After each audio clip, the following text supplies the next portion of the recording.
ఖచ్చితంగా ప్రాణం పోతుంది. లేకపోతే మన బ్రెయిన్లో మెదడు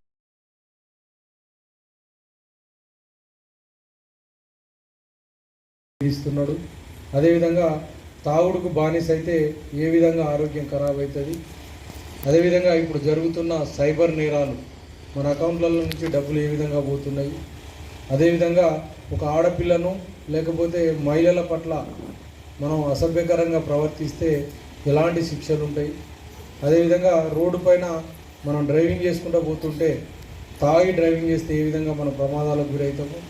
ఒకవేళ మన దగ్గర కాగితాలు లేకుండా హెల్మెట్ పెట్టుకోకుండా ముగ్గురు లేకపోతే చిన్నపిల్లలను బండి నడపడము, ఇట్లాంటి వాటిపైన రోడ్డు యాక్సిడెంట్ జరిగితే మన కుటుంబాలు ఏ విధంగా రోడ్డు పైన పడుతున్నాయి అనే విషయాలపైన మన కళా బృందం వాళ్ళు చాలా అద్భుతంగా మీకు వివరించడం జరిగింది.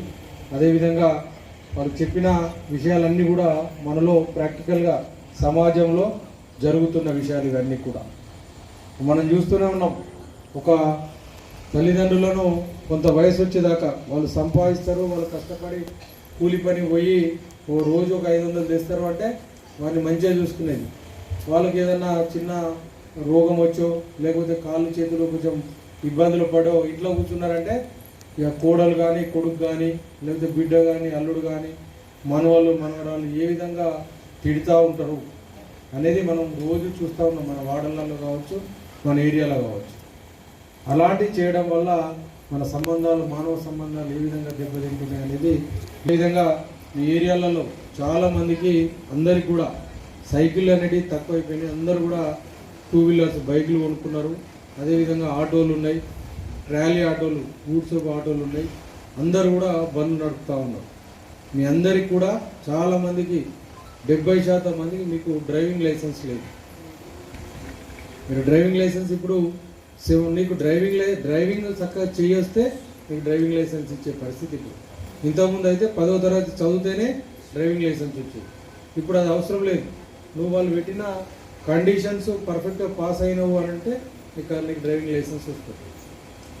కాబట్టి అందరూ కూడా డ్రైవింగ్ లైసెన్స్ తీసుకోవాలి.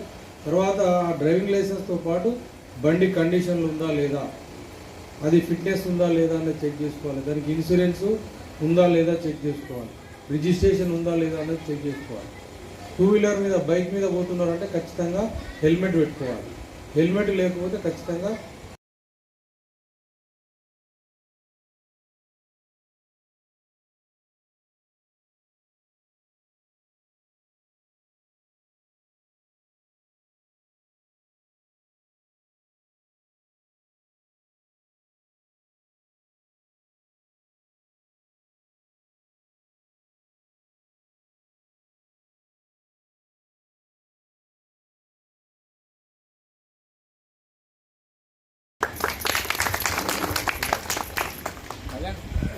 అందరూ కూడా చాలామంది ఇంతకుముందే అందరికీ ఏంటంటే ఆల్రెడీ అందరికీ టైం అయింది భోజనాలు చేయడం కానీ, తర్వాత రేపు పని నిమిత్తం పోవాలి కాబట్టి తొందరగా నిద్రపోతేనే రేపు పొద్దున పోతారని అందరూ వెళ్ళిపోయినారు.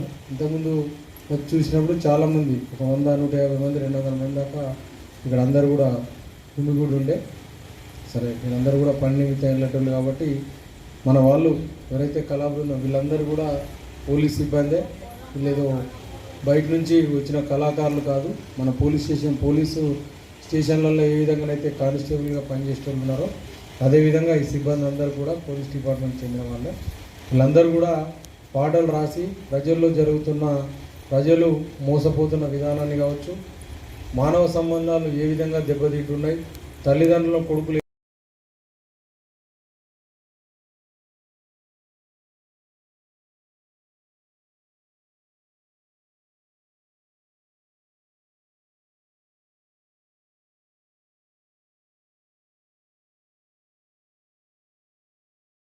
పోలీసు వారు మనకి ఎట్లా పనిచేస్తా ఉన్నారు. మరి అవన్నీ కూడా మనం ఇంకా ఇంకా ఇంకా తెలుసుకుంటే మనం ఎలాంటి పోలీస్ కేసులలో ఇరుకము, ఎలాంటి అనర్థాలు మనకు ఎదురు కావు, ఎలాంటి దోపిడీలకు మనం గురి కాకుండా ఉంటాం. మరి ఈ రకంగా మనం దోపిడీలకు గురవుతూ ఉంటాం. ఏ విధమైన దోపిడీలకు గురవుతూ ఉంటాం ఒకసారి మనం చిన్నగా మరి మీరు చూస్తూ ఉన్నారు. సైబర్ నేరాలంటే ఏ విధంగా జరుగుతున్నాయి. వెనకట మనకు దొంగతనాలు జరిగేటి ఎట్లా జరిగేటి, ఎండాకాలం చల్లగా అప్పుడు మనకి బంగ్లాలు మిద్దెలు లేవు కదా, గుడిసెలేనే అన్ని. అన్ని డాంబర్ గుడిసెలు గడ్డి గుడిసెలు మంచిగా తలుపు పెట్టుకొని చల్లటి గాలికి తలుపు తెరుచుకొని ఆ ఇంటి ముంగట మంచం వేసుకొని పండుకునేది వాడు ఆయన ఇంట్లో పోయి ఇంత పలకో రొట్టె ఏదో ఎత్తుకొని పోయి. కానీ ఇప్పుడు అట్లా కాదు కదా, మనం అందరు కూడా కష్టపడతా ఉన్నాం. ఎంతో కష్టపడి 10వ పరక వేసుకొని చివరికి ఏదైనా ఒక రేకుల షెడ్ అని వేసుకొని మనం జీవనం సాగిస్తా ఉన్నాం. దానికి ఒక గట్టిగా తలుపులు పెట్టుకొని పొద్దంతా కష్టం చేసి ఓ 1000 రూపాయలు వస్తే అందులోకెళ్ళి ఒక 200-300 మన తిండి కూడగొట్టుకొని మిగిలిన పైసలు మన బ్యాంకులో మన పిల్లల చదువుల కొరకు, మన ఆడపిల్లల పెళ్లిళ్ళ కొరకు మనం